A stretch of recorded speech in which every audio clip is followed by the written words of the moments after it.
When you see the film, and you'll delight in the film, it sort of rumbles along in the beginning. You're going, oh God, are they going to pull this thing off? And they are.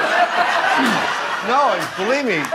No, I feel like a stepfather to the whole thing, you know. But there is no quit in these girls. I've worked with Melissa before, and a little bit with Chris, and a little bit, but this is a tough movie to pull off because it's a big concept. There's a lot on the plate. There's a lot of expectation.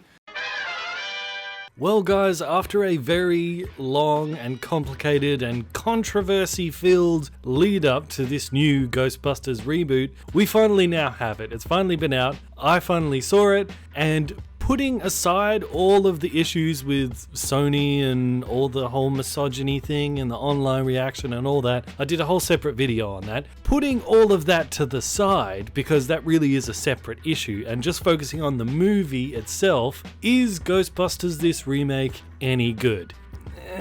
Not really, no. Because, first of all, no spoilers, don't worry about that. I'm not going to give any spoilers, although there isn't really any spoilers to give. It still follows very much the same beats as the original, only without a lot of the good stuff. And also, the entire plot synopsis has already been leaked online, so for people who find that, you already know exactly what happens in the movie, and the trailers pretty much show you the whole thing. Anyway, so, is it funny? Yes, there are moments that are funny. But the difference is, this movie is really much more of a Scooby-Doo kind of movie than it is a Ghostbusters movie. If this movie was called Scooby-Doo, it would have fit perfectly. Everything's bright and flashy and colourful. All of the characters are essentially over-the-top cartoon characters. It's Scooby-Doo. However, the difference is, at least with Scooby-Doo, they wait until the end before they do the reveal of who the villain is. So there's at least some kind of mystery leading up to it. In this Ghostbusters movie, about 15-20 minutes in, they introduce the villain, and right off the bat, he essentially turns to the camera and says, I'm the villain, here's my plan, here's what I'm gonna do, and then he just does that for the rest of the movie. So you already know exactly what's going on, and you already know exactly what he's planning. So any sense of mystery as to what is going to happen totally shattered immediately. Anyway. Also, this is more like Scooby-Doo in terms of Ghostbusters because of the humor. Now, I should point out, most of the laughs in this, and yes, there were a few legit laughs from my audience, a lot of little chuckles where people weren't sure whether that was supposed to be a joke or not, but out of a lot of the sort of real, genuine laughter, a lot of it came from Chris Hemsworth. He was really funny, he was really hilarious, but because the whole joke around him is that he's an idiot. That's the whole joke. He's the comic relief. He's the dumb guy. Laugh at the dumb guy. And that's fine, you can have characters like that. However, the problem is, every other character is just as dumb. Like, a lot of people have said that, like other reviews have pointed out, that a problem with this movie is that literally every male in it is either a complete idiot, a coward, or a bad guy. That's true, they are. But on the other hand, even the 4 Ghostbusters are all idiots as well, which makes it kind of confusing when Chris Hemsworth, who's playing a character called Kevin, comes and meets the Ghostbusters, and it's kind of awkward to see like the Ghostbusters sort of looking down on him as being dumb, because it's like, well, you're dumb too. I mean, look at the way, especially this chick, whatever her name is, the way she acts around him, she looks like a complete moron. And I actually think maybe it's because, now that I look back on it, I think maybe the whole reason that Chris Hemsworth's character was written the way he is because he's like really dumb, like to the point of actual mental disability dumb. Like, he doesn't know how a phone works and stuff like that. So like, if this guy existed in the real world, it would be cruel to laugh at how dumb he is. He would need a caregiver with him at all times because he just can't function. But in the movie, it's apparently funny. Ha ha ha, laugh at the dumb guy. That's fine, whatever, movie, whatever.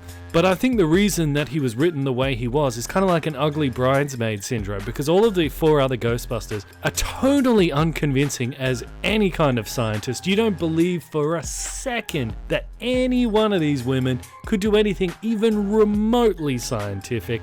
And even when they're spewing that Dan Aykroyd style of pseudoscience for the paranormal, it just doesn't, you just don't believe it for a second. So I think the only way they could really kind of try to make them look smarter is by putting in somebody with them who is so unbelievably dumb that even a stupid person would look intelligent next to. And that's essentially what Chris Hemsworth is there to be. It's ugly bridesmaid syndrome.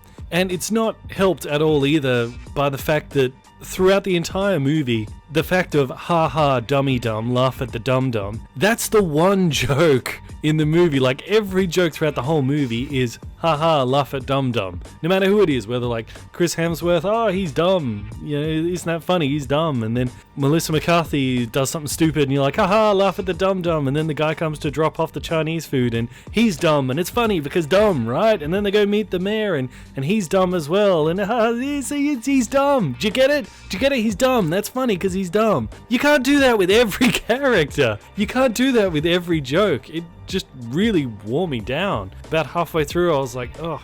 Yeah, even Adam Sandler switches up his jokes from time to time. He laughs, he has the dumb jokes, but then he has the fat jokes, then he has the fart jokes, then he has the racist jokes. None of them are really funny jokes, but at least he switches them up. This movie, the whole movie is one joke being told over and over again. Oh dear, oh dear. But yes, there are legitimately funny moments, and there are also a few legitimately scary moments too with some of the ghosts, which sort of confused me a little bit more because I thought, because the movie was so juvenile, I thought maybe they're trying to emulate the Ghostbusters cartoon more, because Melissa McCarthy has said that she was a really big fan of that cartoon growing up, and you know, she's pretty close, she's pretty tight with Paul Feig or whatever his name is, so it's very possible that that love sort of rubbed off on him, so maybe that's why this movie is more cartoonish, because it's based off the cartoon. I thought maybe they're trying to appeal to a younger audience. Like, it seems to me that if they did target it at a younger audience, none of this would matter, it'd all be fine, but then they've got the scary parts in there that little kids wouldn't like, so